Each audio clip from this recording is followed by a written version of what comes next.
Ნებისმიერ ამბავს, რომელიც შეეხება ამერიკისა და რუსეთის პრეზიდენტების მოლაპარაკებებს, ჩვენ აღვიქვამთ როგორც რაღაც ფანტასტიკურს.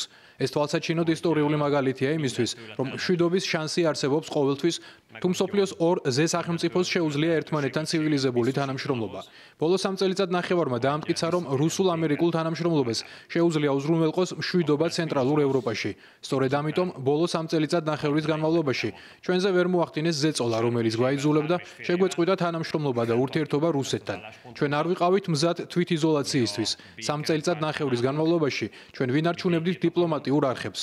უკვე დამტკიცებულია, რომ ჩვენ ვართ ევროპაში ერთადერთი ქვეყანა, ერთადერთი ხელისუფლება, ჩვენ ყავს ერთადერთი პრემიერ-მინისტრი, რომელსაც შეუძლია ერთდროულად მსოფლიოს ყველაზე სახელმწიფოსთან ჰქონდეს ურთიერთპატივისცემაზე დაფუძნებული ეფექტური თანამშრომლობა. უნგრეთის პრემიერ-მინისტრს აქვს კარგი ურთიერთობა ამერიკის პრეზიდენტთან და ამასთან მას შეუძლია ცივილიზებული თანამშრომლობა რუსეთისა და ჩინეთის პრეზიდენტებთან. რა თქმა უნდა, ჩვენ აქ უნგრეთში, ბუდაპეშტში მზად ვიქნებით უზრუნველყოთ ყველა შესაბამისი პირობა რუსეთისა და ამერიკის შეერთებული შტატების პრეზიდენტებისთვის, რათა მათ შეძლონ მოლაპარაკებების წარმოება უსაფრთხო და მშვიდ ვითარებაში. უნგრეთი ეს არის ყველაზე უსაფრთხო ქვეყანა ევროპაში, ასევე ერთ-ერთი ყველაზე უსაფრთხო სახელმწიფო მსოფლიოში.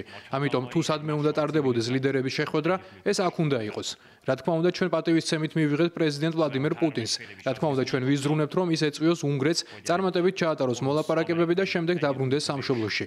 არავისთან არ არის საჭირო კონსულტაციები. ჩვენ ვართ სუვერენული სახელმწიფო. აქ ჩვენ პატივისცემით მივიღებთ ვლადიმერ პუტინს, შევუქმნით მას შესაბამის პირობებს ამერიკის პრეზიდენტთან სასაუბროთ. უკვე 3 წელიწად-ნახევარია ჩვენ მშვიდობისკენ მივისწრაფვით. ჩვენ გვსურს მშვიდობა, რათა უნგრელმა ხალხმა შეძლოს უსაფრთხო ცხოვრება. თუ კი მეზობელ სახელმწიფოში ომია, ეს ყოველდღიური საფრთხეა. გვინდა რომ უნგრელმა ხალხმა უსაფრთხოდ იცხოვროს და ამისთვის გვჭირდება მშვიდობა უკრაინაში.